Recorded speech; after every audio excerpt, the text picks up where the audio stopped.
This is the greatest show on earth, and it isn't close. Martinez waits in the middle. 79 nations have competed across its history, and the last edition alone pulled in roughly 5 billion viewers, more than half the people alive. But the numbers aren't the story. The story is controversy, politics, a player murdered over a goal, a goalkeeper who slashed himself with a hidden blade, and one trophy that's outlasted world wars. 22 tournaments led us to right now, so let's run all of them. It almost didn't happen. For 2 decades, FIFA just crowned the Olympic football champion as the world's best and called it a day. Then, in 1928, President Jules Rimet had the idea that changed everything. Football deserved its own stage, separate from the games. 2 years later, it was real. Uruguay hosted the first World Cup in 1930 because they were the reigning Olympic champs. But the location was a problem. Europe was deep in a financial crisis, and the boat trip across the Atlantic was brutal, so only 4 European sides made the journey. 13 teams showed up in total. Uruguay beat Argentina 4-2 in front of a packed Montevideo crowd to become the first champions of the world. 4 years later, Italy hosted, and reigning champs Uruguay boycotted in protest over Europe's no-shows in 1930. So a new name went on the trophy. Italy won it in extra time. And in 1938, Italy did it again, beating Hungary 4-2, becoming the first nation to go back-to-back. 3 tournaments in, the world was hooked. And then the world went to war. 12 years. That's how long fans waited for the tournament to come back, after the war swallowed 2 editions. When it returned in 1950, Brazil hosted, and the world got one of the most devastating finals ever played. Nearly 200,000 people packed into the Maracanã, expecting a coronation, and watched Uruguay silence them, winning the deciding match to claim their second title in a result Brazilians still call the Maracanazo. Then, 1954 in Switzerland flipped the script entirely. It was the highest-scoring World Cup in history, and the first one properly televised, which turned this thing into a genuine global phenomenon. Hungary's golden side, the magical Magyars, were unstoppable, the best team on the planet, and they went 2 goals up inside 10 minutes of the final. And then West Germany did the unthinkable, clawing all the way back to win 3-2. Germans still call it the miracle of Bern. But here's the thing that wasn't even the greatest final ever. We've got 18 more tournaments and a murder to get to first. Then came the kid.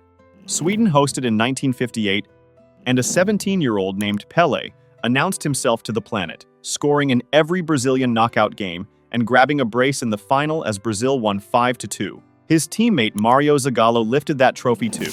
And remember that name, because he's going to make history twice before we're done. That same tournament, a French striker named Just Fontaine scored 13 goals in a single World Cup, a record that has never been broken. And trust me, with the way modern football works, it probably never will be. 4 years later in Chile, Brazil went back-to-back, beating Czechoslovakia in the final. Pelé got hurt early, but it didn't matter. Garrincha dragged them to glory.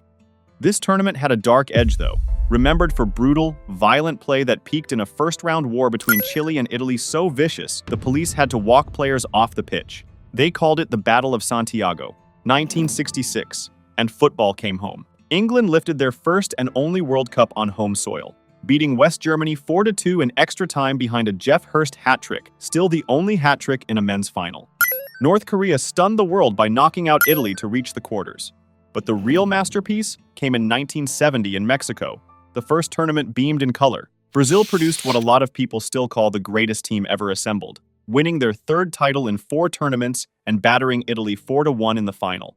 That made it 3 for Pelé, and it made Zagallo the first man to win the World Cup as both a player and a coach. So the question after 1970 was simple: who could possibly stop this Brazil? Turns out, the Dutch were about to try something nobody had seen before.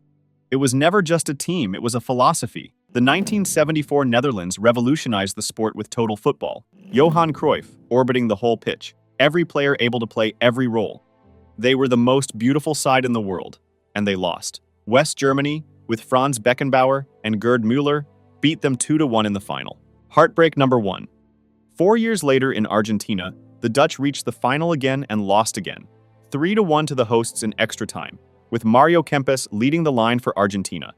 2 finals in a row, 2 defeats, the most revolutionary football of its era, and nothing to show for it. Tunisia made history that year as the first African team to win a World Cup match. But the game was about to change shape entirely. 1982 in Spain blew the doors open, The tournament expanded to 24 teams, more nations than ever fighting for glory. Hungary thrashed El Salvador 10-1, still the biggest winning margin in World Cup history. Paolo Rossi caught fire, downing Brazil with a hat trick and dragging Italy to the title. Then, 1986 in Mexico gave us the most iconic individual tournament ever. This was Diego Maradona's World Cup, both his brilliance and his cheating. In one quarterfinal against England, he scored both the hand of God, a blatant handball the referee somehow missed, and minutes later the goal of the century, slaloming past 5 Englishmen from his own half. Watch that second one and tell me you've seen better. Argentina won the whole thing, beating West Germany 3-2 in the final. 1990 in Italy was the lowest scoring World Cup ever, and West Germany edged Argentina 1-0 in a bad-tempered final. But the real story started before it even kicked off. In qualifying, Chile's goalkeeper, Roberto Rojas, faked an injury, slashing his own forehead with a blade hidden in his glove to make it look like a flare had hit him, trying to get the match against Brazil voided. A photographer caught the whole thing. He was banned for life, and Chile were thrown out. Then, 1994 in the United States became the most attended World Cup ever, with 3.6 million fans through the gates.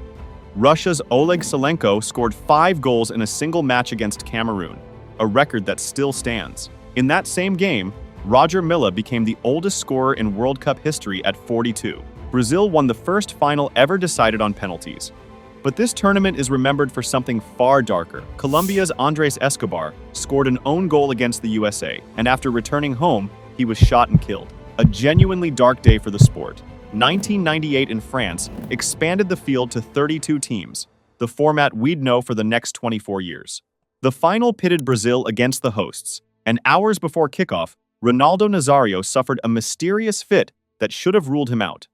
He started anyway, played like a ghost of himself, and Zidane took over 2 towering headers to win France their first ever World Cup. Brazil came back furious in 2002, the first tournament in Asia, co-hosted by South Korea and Japan. Their front line of Ronaldo, Ronaldinho, and Rivaldo tore through everyone, beating Germany 2-0 in the final, with Ronaldo claiming the Golden Boot. South Korea stunned everyone by reaching the semifinals, the best run by an Asian nation in history. 2006 in Germany ended in chaos. Zidane chipped a Panenka penalty off the bar in the final to show his nerve, and then, with 10 minutes left in extra time, headbutted Marco Materazzi in the chest and got sent off. Italy won on penalties, lifting their 4th title, and Zidane walked away with a red card and the Player of the Tournament award. Then 2010 took the World Cup to Africa for the first time, in South Africa, with that bizarre, hated Jabulani ball. This was Spain's golden era at its peak. Spain score! Andres Iniesta struck a 116th-minute winner against the Netherlands, the Dutch losing a 3rd final without ever winning one to give Spain their first and only World Cup. 2014 in Brazil delivered the unthinkable. Germany put 7 past the host nation in a semi-final, one of the most humiliating nights in Brazilian football history, and went on to win it all on a late Mario Götze goal that broke Argentine hearts. 2018 in Russia introduced VAR and crowned France again, beating a plucky Croatia 4-2, managed by Didier Deschamps, who'd lifted it as a player back in '98. And then 2022 in Qatar gave us, flat out, the greatest final ever. Played a 3-3 thriller between France and Argentina settled on penalties, Kylian Mbappé scoring a hat-trick in a losing cause, Lionel Messi finally completing football.